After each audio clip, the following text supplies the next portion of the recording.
नमस्कार दोस्तों, आप सभी का स्वागत है एक और नए वीडियो में। और आप देख रहे हैं उद्गार क्लासेस। दोस्तों, आज हम हिंदी ग्रामर के एक टॉपिक वाक को कवर करने वाले हैं और इसे बेसिक टू एडवांस समझने वाले हैं। लेकिन दोस्तों, इससे पहले मैं मोटिवेशन से संबंधित एक आपको हकीकत बात कहना चाहता हूँ। कहा, परिंदों को हमेशा जीत मिलेगी, परिंदों को हमेशा जीत मिलेगी, ये उनके खुले पंख बोलते हैं। परिंदों को हमेशा जीत मिलेगी, ये उनके खुले पंख बोलते हैं। वो लोग खामोश रहते हैं अक्सर, ज़माने में जिनके हुनर बोलते हैं। दोस्तों, आप प्रकृति में देखते होंगे जिस प्रकार पक्षी का पंख उड़ने के लिए तैयार होता है तो वो उड़ते हैं, लेकिन उड़ने के लिए तैयार होते हैं तो उनके पंख ही बतलाते हैं कि वो उड़ेंगे ही उड़ेंगे, गगन को छुएंगे ही छुएंगे। ठीक उसी प्रकार जो विनम्रता पूर्वक शांति से पढ़ाई करते हैं, श्रद्धा से पढ़ाई करते हैं, वह अपनी मंजिल को प्राप्त करते ही करते हैं। इसलिए दोस्तों, आप सभी को हम कहना चाहते हैं कि सदैव सफलता पाने के लिए विनम्रतापूर्वक पढ़िए और बहुजन हिताय बहुजन सुखाय की अवधारणा को मानिए। कहा दोस्तों, विद्या ददाति विनयम, विद्या ददाति विनयम, विनयम घाति पात्रतम, पात्रता धनमा अपनोति या धना धनमा तथा सुखम। कहा दोस्तों, विद्या हमें विनय देती है, विनय हमें एक पात्र देता है और उस पात्र से किया गया कार्य से ही हमें सदैव सुख की प्राप्ति होती है। यानी कि दोस्तों, ज्ञान वह है जो हमें एक पात्र दे। यानी कि दोस्तों, जैसे ईश्वर हमें कुछ ज्ञान दिए हैं तो हम एक YouTube चैनल खोलने हैं, इसमें अपने कुछ सिद्धांत रखे हैं। तो आप सभी को यदि इससे लाभ मिलता है तो आप हमारे चैनल को सब्सक्राइब कीजिए ताकि आपको इसी तरह वीडियो मिले। और बहुजन हिताय बहुजन सुखाय, यानी सभी के सुख को देखते हुए, यानी सभी के सुख के कहने का तात्पर्य है कि सभी क्या ज्ञान वर्धन हो, यही बहुजन हिताय बहुजन सुखाय का तात्पर्य है। और दोस्तों, कोई भी कार्य एक टीम एफर्ट से होता है। कहा, साथी हाथ बढ़ाना, एक अकेला थक जाएगा मिलकर बोझ उठाना। हम चाहे तो पैदा कर दे चट्टानों में राहें, एक से एक मिले तो कतरा बन सकता है दरिया। यानी कि दोस्तों, आप देखते होंगे एक कतरा जब मिलता है तभी दरिया बनता है।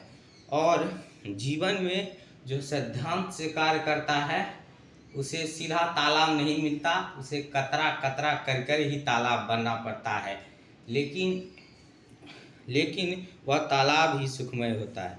तो दोस्तों, इन्हीं बातों की मोटिवेशनल बातों के साथ हम अपने इस वीडियो को शुरू करने जा रहे हैं। शुरू करने से पहले मैं आपको यह कहना चाहता हूं दोस्तों, यदि आपको मोटिवेशन से संबंधित वीडियो चाहिए तो हमारे प्लेलिस्ट से जाके आप प्राप्त कर सकते हैं। और दोस्तों, यदि आपको बोर्ड एग्ज़ाम या किसी भी एग्ज़ाम से संबंधित किसी भी टॉपिक पर दिक्कत है तो आप हमारे कमेंट्स में लिख के बता सकते हैं ताकि हम आपके लिए वह वीडियो बनाएंगे। आप हम पे भरोसा कीजिए, क्योंकि कहा गया है, जो फ़र्ज और वफा को भूल चुके ए असहर, जो फ़र्ज और वफा को भूल चुके ए असहर, वो बैठे हैं आज डूबते सकीने में। यानी दोस्तों कि फ़र्ज और वफा, यानी कि हमारा फ़र्ज़ है आपको पढ़ाना, बेसिक टू एडवांस बताना। यदि हम नहीं बताए तो हम अपने फ़र्ज़ पे नहीं अडिग रह पाए। और वफा, यानी कि यदि हम आपको अच्छा कंटेंट दे रहे हैं तो यदि आप हमारे चैनल को प्रोत्साहित करेंगे तो यानी ये हुआ बराबरी का बात, और इसी को कहते हैं वफा। तो इसी शब्दों के साथ हम इस वीडियो को शुरू करने वाले हैं दोस्तों। और आज हम वाक्य को कवर करेंगे। तो दोस्तों आज हम वाक्य को कवर करेंगे। तो जैसा कि मैंने बोला कि हम बेसिक टू एडवांस इस वीडियो में वाक्य के बारे में जानेंगे। तो दोस्तों वाक्य को हम किसी भी शब्द का पहले हम मीनिंग जानते हैं, तो पहले हम वाक्य को जानेंगे आखिर वाक्य क्या है। तो वाक्य को हम जानते हैं। तो वाक्य किसे कहते हैं पहले ये हम समझेंगे। तो शब्दों या पदों का ऐसा समूह जो एक सार्थक अर्थ उत्पन्न करे उसे ही हम वाक्य कहते हैं। यानी कहने का तात्पर्य है कि हम बचपन से कई वाक्य पढ़े हैं, शब्द पढ़े हैं, लेकिन कहने का तात्पर्य है कि शब्दों या पदों, दोस्तों समझिएगा, पद किसे कहते हैं, कभी कभी आ जाता है पद किसे कहते हैं।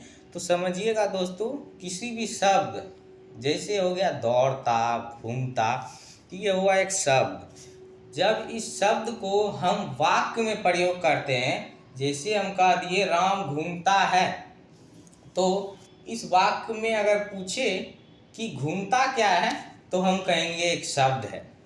यदि वाक्य से अलग घूमता एक वर्ड ले ले, शब्द ले ले, और आपसे पूछे कि घूमता क्या है तो आप कहेंगे एक पद है। यानी कि कोई भी शब्द वाक्य में प्रयोग होने के बाद शब्द कहलाता है, और वाक्य में जब प्रयोग नहीं होता है तो उसे हम पद कहते हैं। यानी कि शब्दों या पदों का ऐसा समूह जो एक सार्थक अर्थ उत्पन्न करे उसे ही हम शब्द कहते हैं, वाक्य कहते हैं। यानी कि जिससे हमें जिज्ञासा उत्पन्न हो कि नहीं, इसे एक भाव प्रकट हो रहा है, जैसे राम घूमता है, यानी जो जिसका एक मीनिंग हो, मीनिंगफुल हो, उसे ही हम वाक्य कहते हैं। तो आगे हम दोस्तों पढ़ेंगे कि वाक्य के कितने अंग होते हैं। जैसा कि मैंने दोस्तों बताया कि आप इस वीडियो को पूरा देखिएगा, क्योंकि इस वीडियो को देखने के बाद आपके अंदर उपस्थित सभी कन्फ्यूज़न को हम दूर करेंगे और आपको बेसिक टू एडवांस पढ़ाएंगे, जिससे वाक्य से संबंधित किसी भी कॉम्पिटिटिव एग्ज़ाम में, किसी भी बोर्ड की एग्ज़ाम में आपको कोई दिक्कत नहीं होगा। तो हम समझते हैं दोस्तों कि वाक्य के कितने अंग होते हैं। तो वाक्य के मुख्यतः दो अंग होते हैं। कितने अंग होते हैं? दो अंग होते हैं, उद्देशक, विधेय। उद्देशक और विधेय। तो अब हम इसे शॉर्ट में समझते हैं कि उद्देशक और विधेय किसे कहते हैं। तो जो काम करता है, यानी जो काम करता है, यानी कि कर्ता, उसे हम उद्देशक कहते हैं। जो किसी कार्य को कर रहा है, इसे हम उदाहरण के माध्यम से समझेंगे, लेकिन दोस्तों समझिए कि जो काम करता है उसे, यानी जो करता है उसे हम उद्देशक कहते हैं, और जो काम हो रहा है उसे हम विधेय कहते हैं। उसे हम विधेय कहते हैं, यानी जो क्रिया है वाक्य में उसे हम विधेय कहते हैं। तो आइए दोस्तों उद्देशक और विधेय को हम एक उदाहरण के माध्यम से समझते हैं। तो उदाहरण के लिए हम देख सकते हैं दोस्तों कि जैसे उदाहरण के लिए शेर दहाड़ता है। यहाँ देखिए दोस्तों, यहाँ शेर उद्देशक है एवं दहाड़ता विधेय है। ऐसा क्यों हुआ तो ये भी हम समझते हैं दोस्तों। शेर एक वर्ड है, शेर दहाड़ता है, तो यहाँ पे शेर जो है करता है, इसलिए जैसा कि मैंने बोला कि जो करता है उसे हम उद्देशक कहते हैं। यहाँ शेर दहाड़ता है, कौन दहाड़ता है तो शेर दहाड़ता है, यानी कि शेर उद्देशक है, और यह शेर जो है क्या क्रिया कर रहा है, दहाड़ने का क्रिया कर रहा है, यानी जो काम हो रहा है, क्रिया जो है उसे हम कहते हैं विधेय, यानी दहाड़ता यहाँ विधेय होगा। आई होप कि दोस्तों आप सभी को समझ आ रहा होगा। तो अब हम कुछ इम्पोर्टेंट पॉइंट्स के बारे में जानेंगे जो कि कभी कभी कॉम्पिटिटिव एग्ज़ाम में पूछ दिए जाते हैं ऑब्जेक्टिव क्वेश्चन में। और अपने ज्ञान के लिए इन 3 पॉइंटों को हम 2 पॉइंटों को पढ़ेंगे, या तीसरे पॉइंट को भी कह सकते हैं, 3 पॉइंट को पढ़ेंगे जो ऑब्जेक्टिव के लिए बहुत ही महत्वपूर्ण है। तो दोस्तों, विधेय 2 प्रकार के होते हैं। विधेय कितने प्रकार के होते हैं? तो 2 प्रकार के होते हैं। इसे हमें बस याद रखना है, ताकि कभी भी क्वेश्चन में आ जाए कि विधेय कितने प्रकार के होते हैं तो हम टिक मार पाए कि नहीं 2 प्रकार के होते हैं। उसके बाद दूसरे पॉइंट की ओर आते हैं। अर्थ की दृष्टि से वाक्य के 8 भेद होते हैं। यानी कि कहने का तात्पर्य है कि अर्थ की दृष्टि से वाक्य के 8 भेद होते हैं। यानी कि कभी कभी परीक्षा में पूछ दिया जाता है कि अर्थ की दृष्टि से वाक्य के कितने भेद होते हैं, तो 8 भेद होते हैं। ये 3 इंपॉर्टेंट पॉइंट्स है, इसे सिर्फ आप याद कर लीजिएगा। उसके बाद हम दोस्तों मेनली हम वाक्य टॉपिक पर रचना के आधार पर वाक्य के 3 भेद होते हैं, इसे पढ़ेंगे, क्योंकि इसी से क्वेश्चन पूछे जाते हैं और यही बेसिक टू एडवांस सबमिशन में जाएंगे। रचना के आधार पर वाक्य 3 भेद होते हैं। इन 3 भेदों को हम बेसिक टू एडवांस जानेंगे और एक दूसरे में परिवर्तन कैसे होता है उसे भी जानेंगे। आई होप कि दोस्तों आप सभी को समझ आ रहा होगा। दोस्तों, यदि आपको किसी भी टॉपिक पर दिक्कत है तो आप कमेंट करके बता सकते हैं। हम आपके कमेंट को पढ़कर आपके लिए एक सेपरेट वीडियो बनाएंगे उससे संबंधित।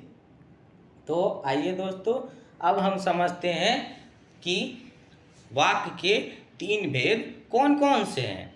तो वाक्य के 3 भेद पहला साधारण या सरल वाक्य, यानी साधारण और सरल एक दूसरे के पर्याय हैं। यानी कि इस दोनों का शब्द का मतलब एक ही है। यानी आप साधारण वाक्य रहे या सरल वाक्य रहे, आप कंफ्यूज नहीं करेंगे, इसलिए मैंने यहाँ लिख दिया साधारण वाक्य और सरल वाक्य। और दूसरे नंबर पे है मिश्रित वाक्य और तीसरे नंबर पे है संयुक्त वाक्य। ये वाक्य के 3 भेद हैं जिसे हम बेसिक टू एडवांस पढ़ने वाले हैं। तो आइए दोस्तों साधारण वाक्य को पढ़ते हैं। जिन वाक्य में एक ही कर्ता एक ही क्रिया उसे हम साधारण वाक्य कहते हैं। यानी कि जो सिंपल है, साधारण, हम नहीं कहते हैं कि यह सिंपल है। तो यानी कि जो सिंपल है, जिस वाक्य में एक ही कर्ता हो, एक ही क्रिया हो। जैसे मैंने उद्देशक विधेय को समझाने के लिए कहा था शेर दहाड़ता है, यानी कि शेर एक ही है और दहाड़ता क्रिया भी एक ही है, यानी कि वह साधारण या सरल वाक्य होगा। तो उदाहरण के लिए हम समझ सकते हैं दोस्तों, राम दौड़ता है सीता घर जाती है, यानी राम कर्ता एक ही है, दौड़ना क्रिया एक ही है। यानी कि कर्ता एक रहे क्रिया एक रहे तो हम समझ जाएंगे कि यह साधारण या सरल वाक्य है। जिसे सीता घर जाती है तो सीता कर्ता एक है और जाति क्रिया कौन कर रही है, तो सीता कर रही है। यानी कि कर्ता एक क्रिया एक, तो वह कौन सा वाक्य होगा, साधारण या सरल वाक्य। आप आई होप कि आपको समझ आ रहा होगा। अब हम आगे की ओर बढ़ते हैं। दूसरे नंबर पे आता है मिश्रित वाक्य। मिश्रित वाक्य हम समझते हैं दोस्तों, जब एक वाक्य दूसरे वाक्य पर निर्भर हो तो उसे हम मिश्रित वाक्य कहते हैं। यानी कि दोस्तों हम बचपन से कई वाक्य पढ़ते आ रहे हैं, कई प्रकार के वाक्य होते हैं, लेकिन हमने जीवन में ऐसा भी वाक्य पढ़ा होगा जिसमें एक वाक्य दूसरे वाक्य पर निर्भर होता है। यानी कि यदि दोनों वाक्य को अलग किया जाए तो उसका अपना अर्थ नहीं निकलता है, यानी कि वो एक दूसरे पे निर्भर होता है। तो उदाहरण के लिए हम समझ सकते हैं दोस्तों, उसके कहते ही मैं चला गया, यानी उसके कहते ही मैं चला गया। यदि हम देखें ही जो है यहाँ पे ही, यह इन दोनों वाक्य को जोड़ा हुआ है, मैं चला गया और उसके कहते। यदि इस दोनों वाक्य को अलग किया जाए, मैं चला गया और उसके कहते, तो इसका तो मतलब निकल रहा है मैं चला गया, यानी मैं चला गया इससे भाव उत्पन्न हो रहा है। लेकिन उसके कहते, ये इससे तो कोई वाक्य नहीं बन रहा। तो यानी कि एक वाक्य दूसरे वाक्य पर जब निर्भर हो तो उसे ही हम मिश्रित वाक्य कहते हैं। जैसे उदाहरण के लिए देख सकते हैं, सफल वही होता है जो परिश्रम करता है। यानी कि सफलता जो है वह किस पे निर्भर कर रहा है? परिश्रम पे। यानी जब तक हम परिश्रम नहीं करेंगे हम सफल वही होता है जो परिश्रम करता है। यानी कि परिश्रम जो है उसके करने से ही हम सफल हो सकते हैं। यानी कि एक वाक्य दूसरे वाक्य पे निर्भर है। तो आगे की ओर हम बढ़ते हैं दोस्तों। अब हम संयुक्त वाक्य को पढ़ेंगे। संयुक्त वाक्य वह वाक्य जिसमें दोनों वाक्य प्रधान हो और जो स्वतंत्र हो उसे ही हम संयुक्त वाक्य कहते हैं। यानी कि दोस्तों ऐसा भी वाक्य हमने पढ़ा है जिसको अलग किया जाए तो उसका एक स्वतंत्र मीनिंग निकलता है, तो उसे ही हम संयुक्त वाक्य कहते हैं। यानी कि दोनों वाक्य प्रधान होते हैं और जो स्वतंत्र हो, यानी दोनों वाक्य को अलग भी कर देंगे तो उसका एक मीनिंग निकलेगा, तो उसे ही हम संयुक्त वाक्य कहते हैं। उदाहरण के लिए दे सकते हैं, वह आया और मैं गया। यानी कि यहाँ और हटा दे तो इसको देखिए, वह आया मैं गया, तो इससे भाव उत्पन्न हो रहा है और यह एक वाक्य हो गया। आई होप कि दोस्तों आप सभी को समझ आ रहा होगा। कमेंट करके बतलाइएगा। यदि आपको समझ आया तो हमारे चैनल को लाइक और सब्सक्राइब कीजिएगा दोस्तों। और मैं आपको एक बात बताना चाहता हूँ कि सदैव जीवन में आत्मनिर्भर रहिए, क्योंकि जीवन में कोई साथ देने वाला नहीं होता। चल अकेला चल अकेला चल अकेला, तेरा राही पीछे छूटा चल अकेला। यानी कि अकेला ही जीवन में सभी को चलना है, इसलिए आत्मनिर्भर रहिए। जैसा कि हम दैनिक जीवन में देखते होंगे, यदि आप किसी कोचिंग या किसी भी कहीं भी पढ़ते होंगे, यदि आपके क्लासमेट होंगे, अब जिनके साथ पढ़ते होंगे, अगर टेस्ट होता होगा तो आप किसी का चीटिंग करके लिख लेते होगे, कोई आपको देखने भी देता होगा। भले ही आपको 10 में 10 आ जाए, 50 में 50 आ जाए, 100 में 100 आ जाए, लेकिन वह आपको ज़रूर अंदर रूप से कमज़ोर करता है। और वह जो आपको यह दिखा रहा है वह आपके हित के बारे में नहीं, अनिहित के बारे में सोच रहा है, क्योंकि वह चाहता है कि आप उससे कम ही रहे, उससे पीछे ही रहे। क्योंकि दोस्तों एग्जाम्पल के लिए आप कभी उनसे पूछिएगा कि जैसे आप उसका वो कॉपी उतार रहे होंगे, तो आप कभी पूछिएगा कि यहाँ पे ये कैसे हुआ, इस संयुक्त वाक्य को। जैसे उदाहरण के लिए समझिए, कोई वाक्य होगा, आप उसका उतार रहे होंगे, ठीक है ना, कॉपी कर रहे होंगे, तो पूछिएगा कि संयुक्त वाक्य क्या है, तो कहेगा कि तुम खाली उतारिए लो। तो यानी कि मतलब वो चाहता है कि नहीं, हमसे कम में रहे, खाली उतारते रहे। ऐसा नहीं करना है दोस्तों। आप हमारे चैनल पे स्वतंत्र रूप से पढ़िए, और आत्मनिर्भरता ही सबसे बड़ी चीज़ है, इसलिए आत्मनिर्भर रहिए, स्वस्थ रहिए, यही हम कामना करते हैं। अगले वीडियो मिलेंगे।